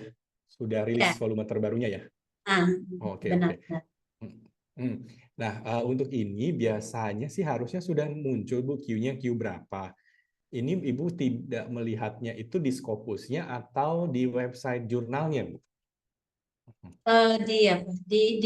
Di website jurnalnya, kemudian juga lihat di Scimago, kan Scimago ya, untuk mencek jurnal-jurnal yang ada key itu kan di Scimago. Tapi masih belum Oke. muncul key. Ya, kalau di website jurnal itu sejujurnya saya kurang tahu ya, Bu, karena itu kan pengelola jurnal ya, apa lupa Ya. atau apa itu ya, saya ingat ini. Nah, tapi Ya. kalau untuk di Skimago, kalau Ibu ceknya di Skimago itu update-nya memang hanya setahun sekali, Bu. Biasanya antara bulan April atau Mei. Nah, jadi kalau jurnalnya itu belum muncul Q-nya, nah ini saya juga kurang tahu ya, karena Skimago kan bukan punya Elsevier gitu.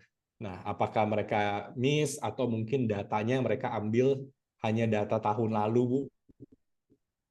Itu juga bisa. Misalnya ya, Skimago itu mereka mengambil data dari Januari sampai Desember tahun lalu. Nah, sehingga kalau ini munculnya bulan Maret, ya itu bisa jadi memang mereka tidak include gitu dalam perhitungannya Skimagonya. Itu kemungkinan besar yang bisa terjadi juga, Bu.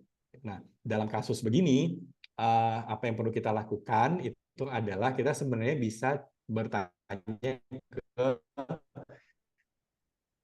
editor jurnal gitu ya. Nah, dari editor jurnalnya apakah sudah mendapatkan informasi dari Scopus? Ya, betul. Karena biasanya kalau mereka sudah dapat Q, itu nanti di email sama Scopus, Bu, gitu. Ya, ke editor jurnalnya. Nah, antara mereka mungkin lupa mengupdate gitu ya atau apa, nah itu bisa jadi. Ya baik, terima kasih Pak. Nanti ditanya kepada editornya. Ya, sama-sama. Ya. Ya, Bapak Ibu beserta Zoom meeting, silakan kalau ada yang ditanyakan, Bapak Ibu dosen silakan. Ada Bu Eti, silakan Bu Eti. Daud dan Bu Roza, silakan. Dan Bapak Ibu yang lain, silakan.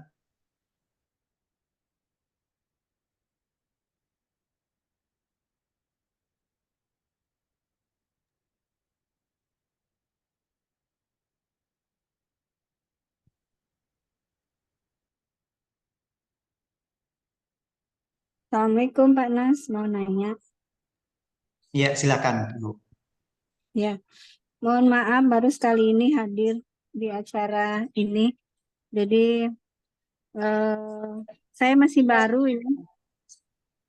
Saya sudah punya akun udah lama tapi nggak pernah dipakai. Saya pakai daftarnya pakai lembaga. Tapi saya bingung. Sebenarnya cara untuk submit ke jurnal terindeks Scopus ini kira-kira jurnal apa aja sih? Saya belum pernah mempergunakannya. Padahal sudah punya akun lama tapi nggak pernah mempergunakannya. Jadi mohon mungkin kalau Bu Era mungkin dia udah pakar kali ya. Saya masih baru. Mohon diulang lagi kalau bisa karena baru kali ini ikut pelatihan. Makasih. Ya, oke. Sebenarnya begini Bu, kalau kita dari Scopusnya, jadi kalau Ibu menggunakan scopus.com, kemudian diklik bagian sources, di situ ada pilihan jurnal. Nah, pilihannya itu ada 40.000 lebih jurnalnya. Itu di semua bidang ilmu, Bapak Ibu, ya. Jadi memang listnya banyak sekali. Nah, tugas dari kita adalah kita memilih jurnal sesuai dengan penelitian kita, topiknya di mana. Nanti Bapak Ibu di situ bisa filter, gitu ya. Difilter saja sesuai dengan disiplinnya. Kalau Bapak Ibu misalnya, oh saya peneliti bidangnya tadi sejarah gitu, ya Bapak Ibu tinggal klik history, nanti akan muncul list dari jurnal-jurnal di bidang sejarah. Nah, Bapak Ibu mau publikasi yang mana, ya terserah gitu ya. Jadi artinya listnya akan ada berapa ribu gitu ya. Nanti Bapak Ibu bisa diklik satu-satu jurnalnya, bisa dilihat apakah ini oke. Nah, kalau oke, nanti publikasinya tetap di website dari jurnal tersebut. Ya, jadi Bapak Ibu tinggal copy paste saja nama jurnalnya apa, lalu publikasi di websitenya. Gitu. Jadi kalau ditanya pilihan jurnalnya yang mana ya, waduh banyak sekali nih. Tergantung disiplin ilmunya kita, begitu ya.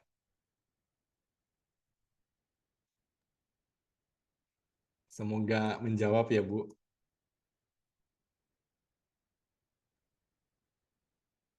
Ya, Bapak Ibu dosen, silakan tanya. Waktunya masih panjang. Ada saya Mungkin lihat di sini. Ya, silakan. Panas. Kalau nggak ada yang lain, saya bertanya lagi kepada narasumber. Ya, mungkin boleh Silakan. dibantu share Pak. Mungkin di share screen saja cara mencek yang discontinue. Ya, jurnal indeks Scopus, tapi dia sudah discontinue gitu. Biar nanti ini kita para calon-calon autor di jurnal Scopus nggak dapat masalah kemudian. Terima kasih Pak. Oke. Ya, sebentar ya Bu. Nah, Ya, saya oke. buka dulu Scopusnya. Ya, oke. Saya share screen dulu ya. Sebentar. Ya, oke. Jadi kalau Bapak Ibu ingin melihat mana jurnal yang masih aktif dan tidak ya di Scopus, itu silakan di scopus.com itu klik sources ya yang kanan atas ini Bapak Ibu. Ya, sources seperti ini. Nah, kalau sudah kan Bapak Ibu ada di bawah di halaman ini ya. Oke. Nah, di halaman ini kalau Bapak Ibu ingin cek mana yang aktif, mana yang discontinue, nah itu bisa klik ini, download Scopus source list. Ini ya Bapak Ibu ya. Oke. Nah, ini kita download. Oke, terus Bapak Ibu pilih yang ini, download the Scopus source title list. Ya, tinggal diklik saja. Oke, nanti dibawa ke sini, Bapak Ibu klik yang ini, download source title list. Ini yang include discontinued sources list. Ya. Nah, ini kita klik. Nah, ini kita ikuti saja, kita download. Ya. Oke, nanti kita akan dikasih file Excel-nya yang diupdate tiap bulan, Bapak Ibu. Ya. Nah, ini filenya lumayan besar memang ya. Ada 20 megaan. Oke, nah ini ya. Nah, ini kita update-nya yang masih bulan Maret, karena biasanya kalau untuk bulan April, update-nya mungkin biasanya masih menyusul begitu ya. Nah, ini kita klik saja, kita buka download-nya. Oke, saya share lagi ya, ini yang sudah saya buka filenya. Nah, filenya akan terbuka. Nah, di file ini adalah file semua data jurnal-jurnal yang terindeks di Scopus, termasuk yang aktif dan inaktif. Ya. Jadi kalau kita lihat Bapak Ibu di sini, ini semua listnya. Ya. Nah, kalau mau cari yang discontinued, Bapak Ibu klik yang tab ini, discontinued title. Yang di tab ini nih, Bapak Ibu ya. Ini ada tabnya ya, discontinued title. Nah, ini adalah jurnal-jurnal yang sudah discontinue semua. Ya, jadi kalau kita lihat ini berapa banyak nih ya jurnalnya. Nah, kita bisa cari nama-namanya di sini semua. Ya, nah ini total ada berapa kalau kita lihat? 8 berapa nih ya? 1 sampai sekitar 825 gitu ya. Jadi ada 825, ini semua yang sudah discontinue. Ya, ini bisa dilihatnya di sini ya. Kalau yang baru-baru Bapak Ibu bisa lihat di sini accepted titles. Ya, ini artinya jurnal-jurnal yang bisa jadi belum ada Q-nya nih Bapak Ibu ya, tapi mereka ini baru terindeks Scopus. Iya, betul. Ya. Jadi bisa dilihat misalnya ada beberapa jurnal ya, ini kebetulan ada dari Indonesia ya, dari UNER misalnya. Nah, ini mereka baru terindeks di bulan Januari 2024 gitu ya. Nah, ini juga ada yang dari Indonesia juga ya. Dari Jurnal Hukum dan Syariah dari UIN Malang. Malang begitu ya. Nah, ini ada nih listnya Bapak Ibu beberapa di sini. Ya, ini yang sekali lagi baru terindeks Scopus. Tuh, ini ada dari misalnya apa? Ini hukum ya. Dari UI gitu. Nah, ini bisa dilihat semua gitu. Ya, itu kalau lihatnya yang accepted titles. Ya, kalau yang lengkap itu adanya yang paling kiri ini. Ya, ini kalau kita lihat ada 28.000 sekian lah listnya ya. Ini panjang sekali. Nah, ini gunanya nanti kalau misal Bapak Ibu ingin menerbitkan di jurnal apa, tapi masih ragu ini jurnalnya aktif atau discontinue atau apa. Nah, Bapak Ibu bisa cari di Excel ini, nanti tinggal di search saja, di copy paste nama jurnalnya di situ. Ya. Nanti bisa kita lihat misalnya ya, saya ingin publikasi di jurnal yang namanya Bapak Ibu bisa Ctrl F begitu ya. Nah, nanti tinggal dicari namanya apa gitu. Ya. Misalnya nih, saya ingin publikasi di jurnal namanya The Lancet. Nah, The Lancet itu ada atau tidak? Nah, begitu saya Ctrl F, di sini ada. Nah, ini masih statusnya masih aktif nih Bapak Ibu, ya, ini masih aktif. Gitu. Ya. Seperti itu ya Bu ya. Jadi sekali lagi caranya tadi kita tinggal ke Scopus, sources, klik di download listnya begitu. Tanya Pak.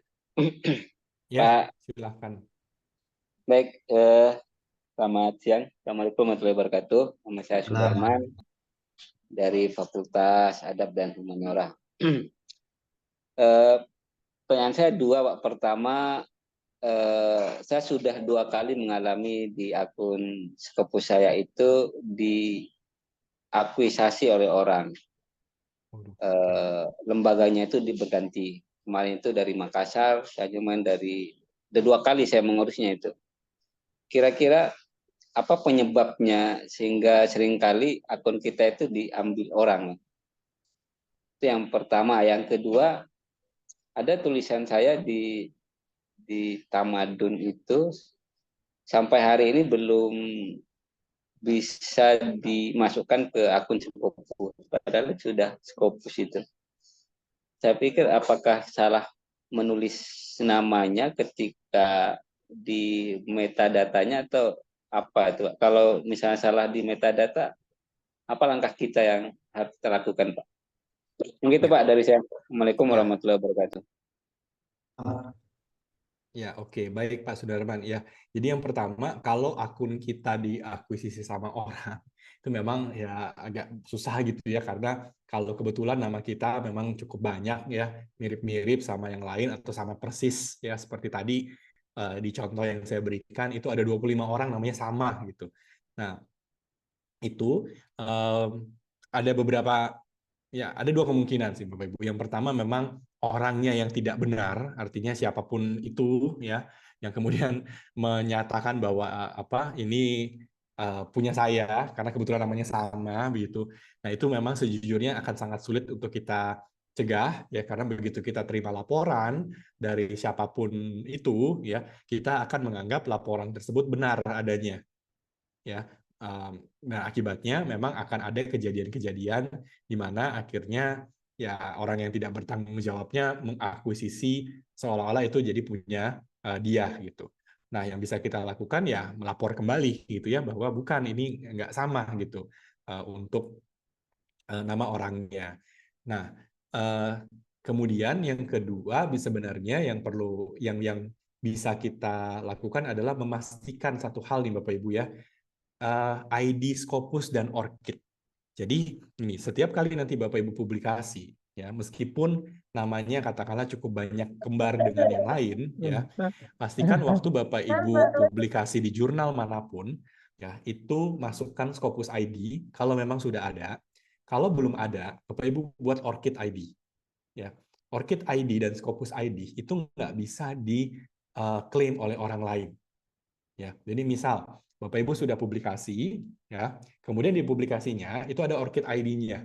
Lalu misalnya ada orang lain dia mengatakan bahwa itu saya gitu. Ya, itu orang tersebut saya dan minta di merging.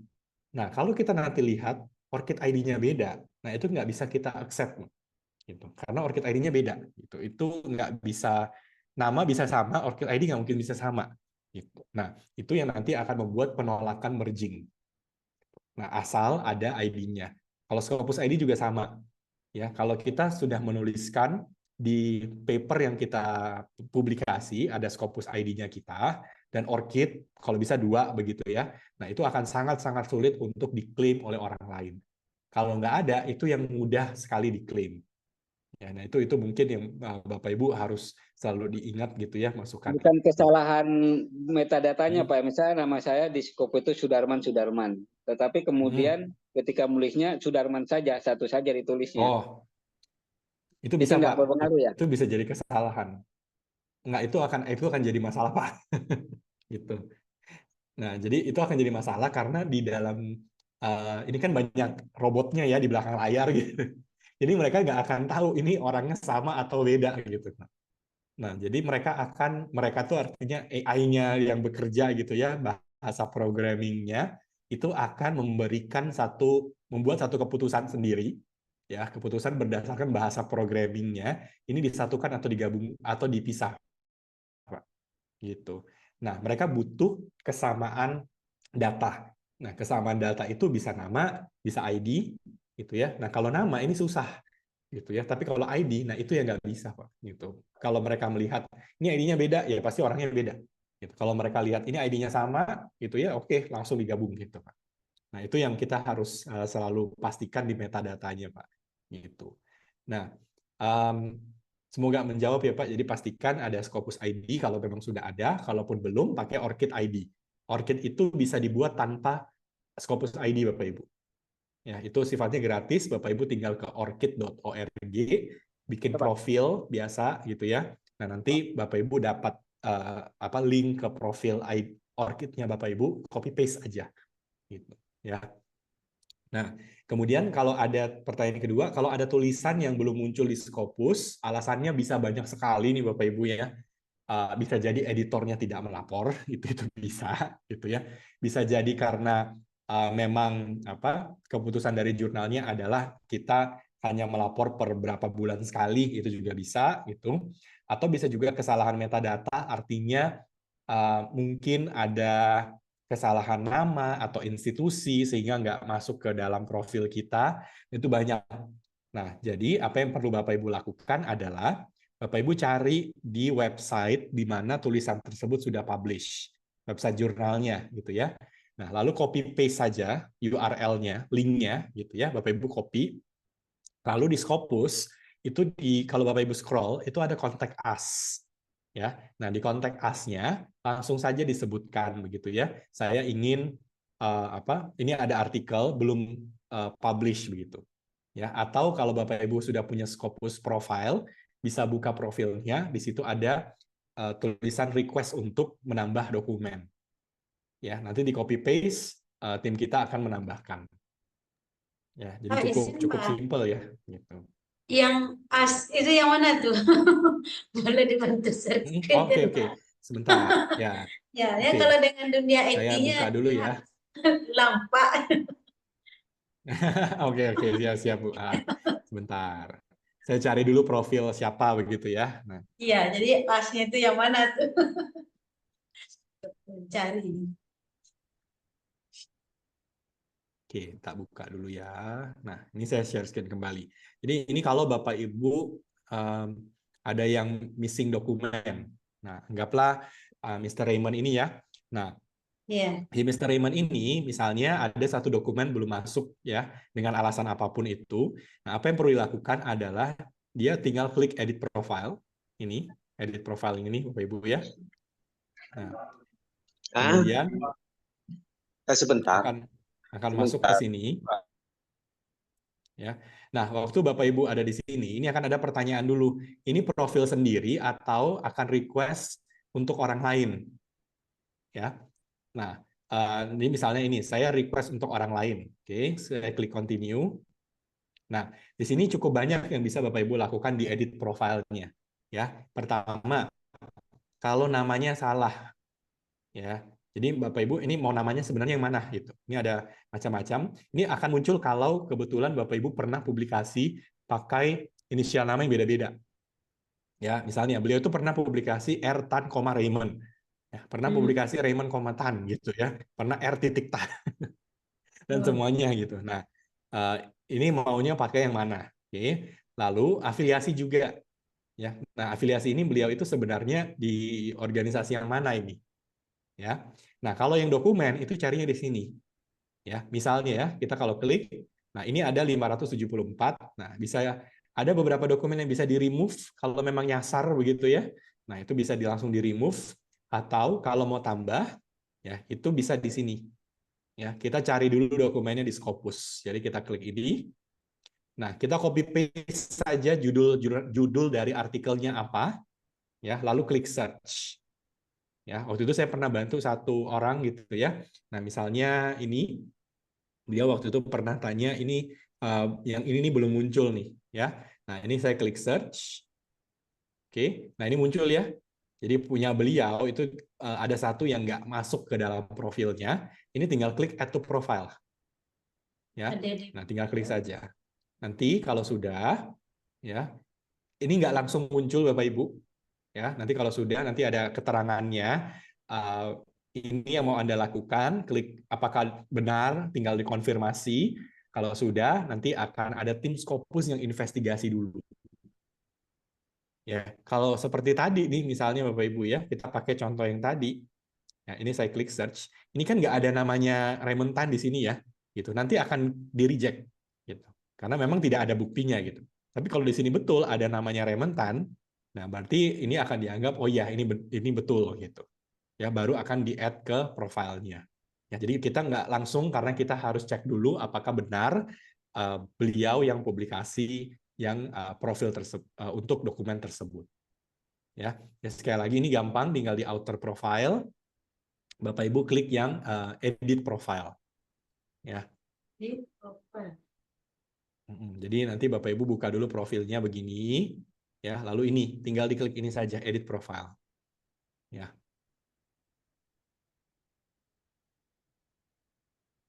Oke. Nah, ada lagi silakan Bapak Ibu.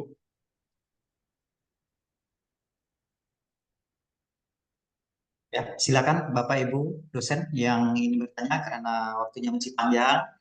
Dan kami ingatkan bahwa di chat kolom chat sudah saya kirim daftar hadir untuk mendapatkan sertifikat elektronik. Silakan. Jangan lupa nanti isi kolom itu Bapak Ibu. Dan silakan Bapak Ibu yang ingin bertanya karena di dalam ini saya lihat ada 51 peserta yang masih aktif. Ada Bapak Haryudi, ada Bapak Firdaus dan sebagainya, Ibu Eti, Bu Rozalida, Mas Sayuti, silakan. Saya lagi bisa dapat Nas, kalau nggak ada yang lain, mau bertanya Bapak Ibu yang lain. Bu Roza. Ibu Roza sepertinya mau bertanya. Ya. Nah, Bu Roza diwakili Era saja sepertinya nih. Diktator sedikit nih. Ya, silakan. Ya, nggak apa-apa ya, Pak. Bapak, jadi kalau yang tadi kan dengan status tadi kan belum key berarti ya, apa? Cuman apakah artikel yang publish di Maret itu sudah terdaftar di Scopus, sudah masuk dia ke dalam rumah Scopus atau gimana? Gimana tuh cara kita mencarinya itu di apa? Di Scopusnya gitu. Oke, ini harusnya iya Bu, tapi tergantung dari editor jurnalnya gitu. Oh Jadi gitu. Ibu bisa coba di copy paste aja judul artikel ya, dicari di Scopus. Kalau Iya. memang dari editor jurnalnya sudah mengupdate ke Scopus, itu akan muncul gitu. Oh gitu. Jadi artikelnya tetap muncul, tapi itu tadi ini belum ada queue-nya memang. Belum ada key ya. Berarti cukup mengcopy link artikelnya gitu Pak ya. Betul gitu. Nanti dicari di Scopusnya ada atau tidak gitu. Oke. Kalau ini tergantung kerajinan editor ya Bapak Ibu ya. Jadi kita juga. Udah lanjut Bu Roza.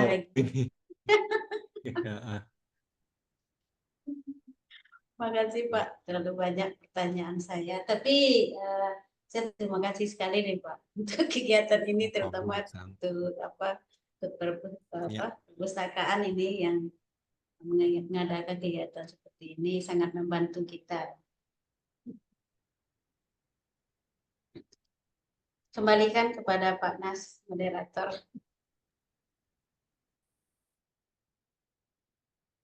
Oh ya, terima kasih Bu Era dan Bapak. Saya kira waktunya masih panjang. Dalam jadwal itu di sampai 30, di 12.30 masih panjang.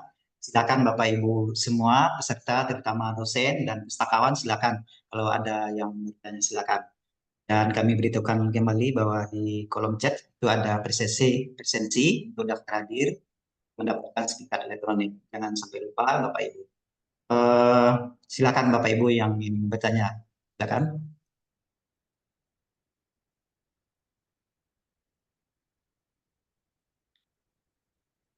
Pak Zulfan, silakan. Ini Bu Irfas Lasri, saya lihat juga ada Pak Bapak Bu Rahima dan sebagainya, banyak sekali. Silakan tanya.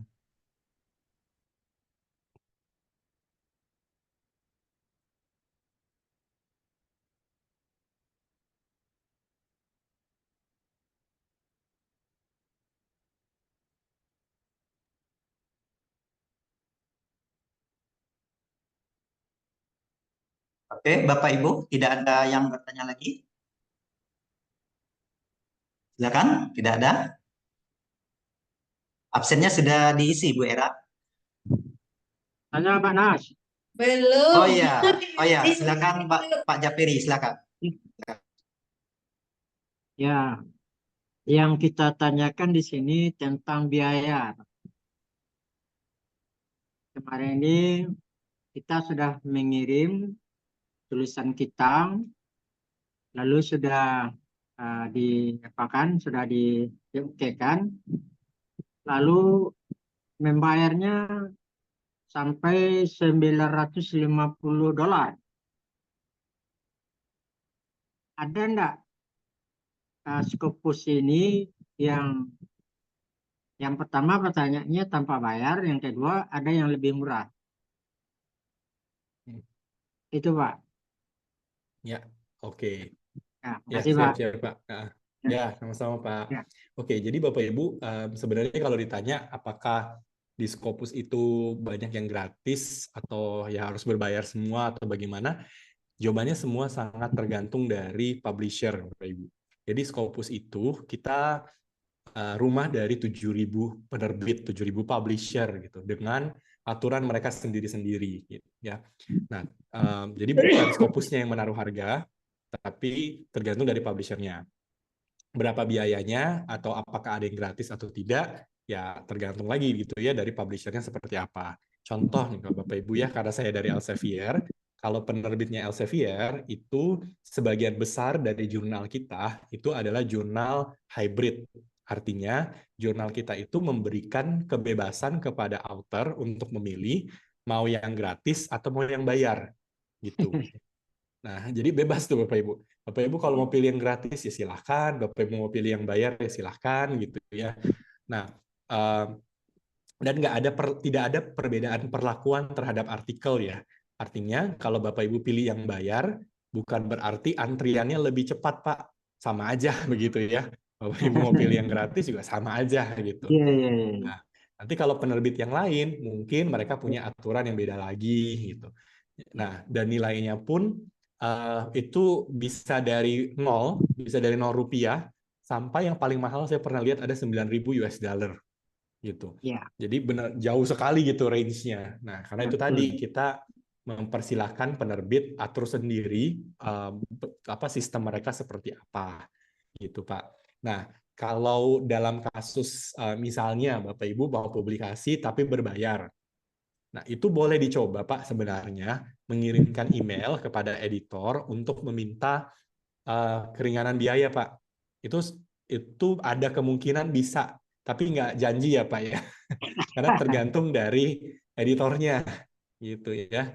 Jadi kalau editornya bilang oke, nggak masalah, ya bisa jadi dikasih gitu. Tapi kalau enggak ya memang tergantung dari kebijakannya mereka aja begitu Pak.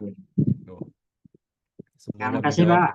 Ya. Ya, sama-sama Semoga Pak. selalu sehat dan sukses.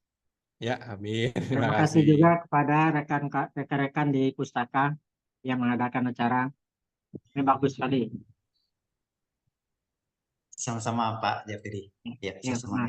Silakan Bapak Ibu yang lain silakan bertanya. Saya lihat di kolom chat ya ada yang ingin bertanya sepertinya.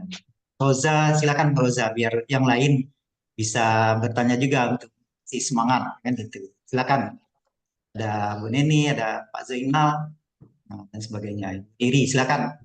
Karena waktu kita masih panjang dan kita pergunakan waktu yang ini untuk sebaik-baiknya menggunakan Skopus. Silakan. Ya, panas. Ya, silakan Bu Roza. Izin bertanya Pak Johan. Pak Johan di Elsevier mengelola jurnal apa ya? Saya tadi terlambat. Adakah yang berkaitan dengan ekonomi syariah atau finance atau yang atau manajemen atau yang dekat-dekat dengan ekonomi lah gitu? Ya, oke, siap. Kalau saya bukan tim pengelola jurnal Bu, tapi kalau saya itu tim pengelola Scopusnya, jadi beda nih Bu, gitu. Jadi kalau jurnal, setiap jurnal punya masing-masing. Jadi ya saya kenal dengan editor-editor jurnal, tapi saya tidak mengelola satu jurnal spesifik gitu Bu. Saya mengelola Scopusnya yang nanti mengisi dengan berbagai macam jurnal-jurnalnya. Gitu. Kalau list dari jurnalnya, itu sejujurnya kan ada 48.000 ya. Saya juga nggak hafal Bu ya. Itu banyak sekali gitu. Tapi pasti ada lah jurnal ekonomi syariah atau yang lain-lain itu pasti banyak situ.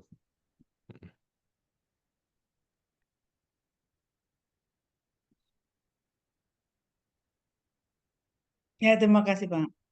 Ya, sama-sama Ibu.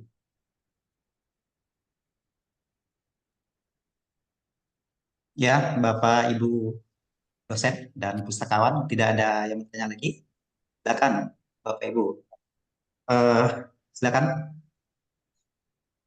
Jadi kalau tidak ada yang bertanya, saya perwakilan dari pustakawan juga ingin bertanya Bapak sekaligus moderator dan ingin bertanya gitu. Ya, silakan. Jadi di Scopus itu kan ada artikel, ada buku. Saya sudah coba juga untuk cari-cari bahan, tapi kalau buku itu saya lihat hanya tidak ada yang full text gitu kan, tapi dia penggal-penggal. Itu apakah ada yang full text untuk mengunduhnya gitu? Oke. Kalau buku pasti enggak Pak, karena buku itu sangat-sangat kecil kemungkinannya sifatnya open access atau gratis gitu Pak. Gitu. Karena buku itu secara struktur itu biasanya ada royalti kepada si penulis bukunya kan. Nah, itu yang menyebabkan kalau kita cari buku sangat besar kemungkinannya kita harus downloadnya berbayar ke halaman penerbitnya Pak. gitu. Kita bisa cari, tapi itu tadi downloadnya full text-nya itu adanya di halaman penerbit gitu. Kecuali dulu ya, waktu awal-awal COVID itu beberapa penerbit mereka menggratiskan buku yang berhubungan dengan medis gitu. Tapi itu memang program khusus waktu lagi COVID lagi tinggi-tingginya, Pak. Gitu. Tapi pada umumnya buku itu sifatnya berbayar. Gitu, Pak. Oke, terima kasih Pak Johan sudah Ya. jawab. Jadi sebetulnya saya ingin pancing-pancing aja teman yang lain gitu kan, kawan yang lain gitu. Silakan Bapak Ibu dosen semua, peserta yang hadir silakan bertanya. Sekitar ya 10 menit lagi, kalau tidak ada kita cukupkan sampai di sini. Tentu saya kasih waktu 10 menit lagi untuk bertanya, silakan Bapak Ibu.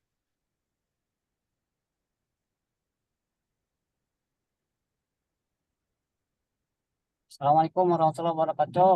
Pak Nas. Ya, silakan Pak Muklis, Pak Prof, silakan. Baik, terima kasih Pak Nas. Ini mau tanya kepada Pak yang dari Pak apa namanya Pak Johan, Pak Johan Jang. Pak narasumber ya.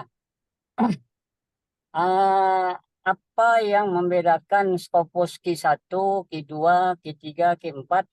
Apakah ukuran SDR-nya atau apa? Maksudnya kalau Scopus Q4 itu berapa SDR-nya? Yang kalau Scopus Q2 berapa? Scopus Q1 berapa begitu? Makasih Pak, itu pertanyaannya. Ya, oke. Ya, Pak. Saya mencoba untuk membuat lebih sederhana dulu ya, Pak. Oke, misalnya. Jadi gini Bapak Ibu, kuartil jurnal itu yang menentukan ada 3 lembaga dengan rumus yang berbeda-beda. Ya, jadi pertama itu ada Elsevier. Ya, Elsevier itu punya satu rumus yang namanya site score.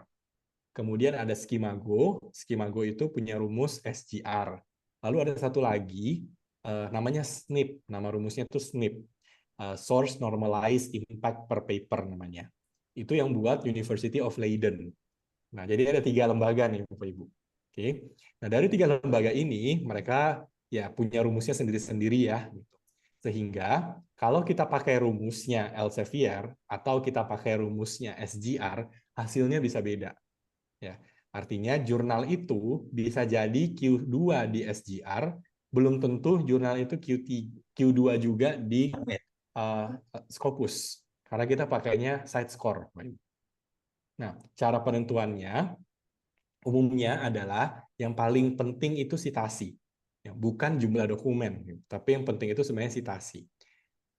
Kita dengan rumus kita masing-masing, ya kita akan menghitung. Katakanlah anggap ini asal saja ya, anggap di dunia ini ada 100 jurnal ekonomi syariah, ya ada 100 totalnya yang terindeks Scopus. Lalu kita hitung berdasarkan site score, ada rumusnya, kita masukkan jumlah sitasi, kita masukkan jumlah dokumen, ya lalu kita hitung angkanya berapa untuk setiap jurnal. Nanti dari sana kita akan urutkan dari angka yang paling tinggi sampai ke paling rendah. Lalu kita split jadi 4 kuadran. Ya. Jadi peringkat 1 sampai 25 itu akan masuk ke Q1. Peringkat 26 sampai 50 itu masuk ke Q2 dan seterusnya. Nah, SGR juga akan melakukan hal yang sama. Sama persis, tapi rumusnya aja yang beda. Ya. Dan nanti kalau mereka akan urutkan dari peringkat 1 sampai 100, mereka split jadi 4 kuadran. Nah, itu yang akan kita lakukan. Kalau ditanya, apakah ada angka-angka tertentu di mana ini Q1, Q2, dan lain-lain, nggak ada karena beda disiplin ilmu, bisa beda angkanya. Misalnya gini Bapak Ibu, medis, ya penelitian health science, medis, itu cenderung angkanya besar-besaran. Ya, bahkan bisa lebih dari 100 untuk angka SGR-nya atau angka site score-nya gitu ya. Nah, tipikal jurnal-jurnal medis itu punya angka yang besar-besar. Tapi kalau tipikal jurnal social science, termasuk ekonomi syariah misalnya, itu tipikal SGR-nya tuh kecil-kecil. Ya. Nah, akibatnya kita tidak bisa membandingkan jurnal medis dengan jurnal social science. Mereka harus dibandingkan di disiplin ilmu yang sama. Gitu. Bisa jadi misalnya Q1 di medis itu angkanya 100, misalnya ya Bapak Ibu. Tapi Q1 di social science itu angkanya cuma 7. Nah, itu juga bisa gitu. Nah, jadinya memang kita nggak ada patokan angkanya harus berapa karena beda disiplin ilmu bisa beda kriteria angkanya.